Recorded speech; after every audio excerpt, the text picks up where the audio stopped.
बच्चों, आपके स्क्रीन पर हिंदी व्याकरण कक्षा 8 है और इसके अंतर्गत आज मैं आपको पार्ट 3 पढ़ाऊंगी।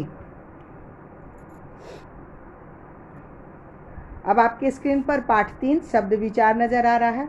बच्चों, आप जानते हैं कि सबसे छोटी इकाई को वर्ण कहते हैं, जिसके खंड या टुकड़े नहीं किए जा सकते।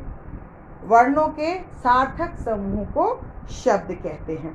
शब्द की कुछ विशेषताएं होती हैं। शब्द से अर्थ की अभिव्यक्ति होती है। शब्द वर्णों के समूह से बनते हैं। शब्द वाक्य में प्रयुक्त होकर हमारे विचारों को अभिव्यक्त करता है। अब बच्चों, मैं आपको बताती हूँ कि शब्द और पद में क्या अंतर है। वर्णों का सार्थक समूह शब्द कहलाता है, ये मैंने आपको पहले भी बताया। जब किसी शब्द का प्रयोग वाक्य में किया जाता है तो वो स्वतंत्र नहीं रहता। जब वह शब्द व्याकरण के नियमों में बंध जाता है तो वो पद बन जाता है। लिंग, वचन, कारक तथा काल के अनुसार उसमें परिवर्तन किया जा सकता है। बच्चों, शब्दों का वर्गीकरण 5 आधार पर किया गया। स्रोत या उत्पत्ति के आधार पर, रचना के आधार पर, अर्थ के आधार पर, प्रयोग के आधार पर और आखिर में विकार के आधार पर।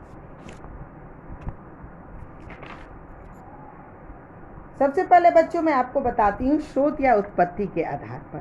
स्रोत या उत्पत्ति के आधार पर शब्द को 2 भागों में बांटा गया, तत्सम शब्द और तत्भव शब्द। संस्कृत शब्द से जो शब्द एज इट इज यानी ज्यों का त्यों हिंदी में इस्तेमाल किया जाता है उसे तत्सम शब्द कहते हैं, जैसे जल, वृक्ष इत्यादि। जो शब्द संस्कृत में हिंदी में तो आए हैं पर उनमें कुछ परिवर्तन किया गया उसे तत्भव कहते हैं, जैसे चांद, दूध, खेत इत्यादि। बच्चों, आपके सामने आप देख रहे हो तत्सम और तत्भव शब्दों के उदाहरण नजर आ रहे हैं। तीसरा है बच्चों देशी शब्द। जो शब्द बोलचाल में विकसित हुए हैं और क्षेत्रीय स्तर पर बोले जाते उसे देशी शब्द कहते हैं और उसे देशज भी कहते हैं, जैसे खटिया, जूता, पगड़ी। ये हम आपसी बोलचाल की भाषा में इसका इस्तेमाल करते हैं। इसे हम लोग शुद्ध रूप से देहाती भाषा के रूप में जानते हैं। चौथा है बच्चों विदेशी शब्द। भारत में समय समय पर बहुत सारे लोग आकर के भारत में राज्य किए, जैसे पुर्तगाली, फ्रेंच, अंग्रेज इत्यादि। इन सबों के भाषाओं का प्रभाव हमारे हिंदी पर पड़ा और हिंदी ने इन सभी भाषाओं से कुछ न कुछ अर्थ के साथ शब्दों का प्रयोग किया, जैसे अंग्रेजी, अरबी, फारसी, पुर्तगाली, तुर्की, फ्रांसीसी, चीनी, जापानी इत्यादि। इसमें बहुत सारे ऐसे शब्द आपके स्क्रीन पर नज़र आ रहे हैं जो कि इन भाषाओं से हिंदी में आए हैं। और आखिरी है बच्चों संकर शब्द। हिंदी में कुछ ऐसे शब्द भी मिलते हैं जो अलग अलग भाषाओं से मिलकर जोड़कर बनाए जाते हैं, उसे संकर शब्द कहते हैं। जैसे रेलगाड़ी, जिसमें रेल तो अंग्रेजी भाषा है परंतु गाड़ी जो है वो हिंदी भाषा है। मोटर गाड़ी में मोटर तो अंग्रेजी है पर गाड़ी हिंदी है। यानी 2 भाषाओं के मेल से जो शब्द बनता है उसे हम लोग संकर शब्द कहते हैं। आइए बच्चों, अब मैं शब्द के दूसरे रूप पर आती हूँ, रचना के आधार पर। रचना के आधार पर शब्द के 3 भेद माने जाते हैं, रूढ़, यौगिक और योगरूढ़।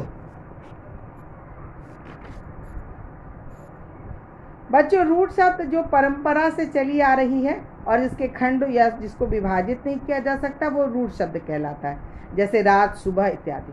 यौगिक शब्द जो शब्द 2 या 2 से अधिक शब्दों के मेल से बनता है और इसे खंडों में विभाजित नहीं किया जा सकता, जैसे दूतावास, सद्गुण इत्यादि। योगरूढ़ शब्द उन शब्दों को कहते हैं जिसका विशेष अर्थ होता है और वो समान अर्थ न देकर के विशेष अर्थ देता है, जैसे हिमालय जो किसी पर्वत के लिए उपयोग में आता है, पंकज जो कि कमल के लिए उपयोग होता है। अर्थ के आधार पर बच्चों शब्द के 2 भेद है, सार्थक और निरर्थक। सार्थक शब्द जिन शब्दों का कोई निश्चित अर्थ होता है उसे सार्थक शब्द कहते हैं, जैसे आसमान, पिताजी इत्यादि। सार्थक शब्दों के 5 भेद हैं, पर्यायवाची शब्द, अनेकार्थी शब्द, एकार्थी शब्द, समश्रुति भिन्नात्मक शब्द, विलोम शब्द। निरर्थक शब्द व्याकरण में केवल सार्थक शब्दों का ही अध्ययन किया जाता है, परंतु कभी कभी निरर्थक शब्द भी वाक्य में प्रयुक्त होकर अलग अर्थ बनाते हैं, उसे निरर्थक शब्द कहते हैं। जैसे आप चाय वाय लोगे। प्रयोग के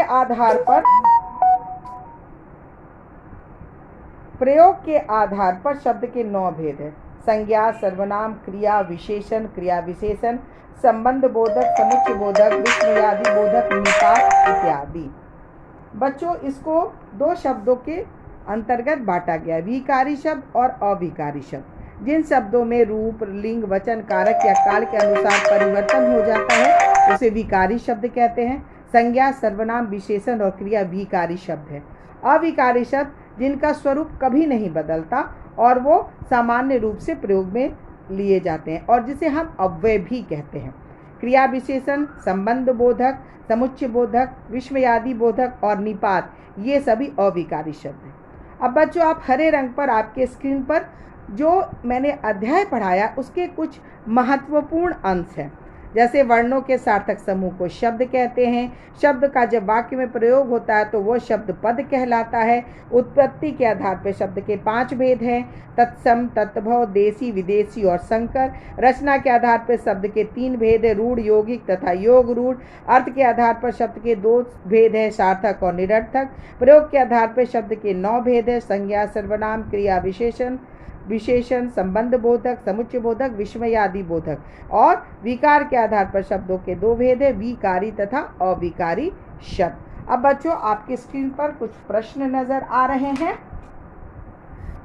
ये कुल 5 प्रश्न हैं जिसका उत्तर मैं आपको अगले वीडियो में दूंगी। आशा है बच्चों आपने अध्याय 3 शब्द विचार को बहुत अच्छी तरह से समझ लिया होगा। ये आपका 8 के पार्ट 3 का पहला वीडियो है।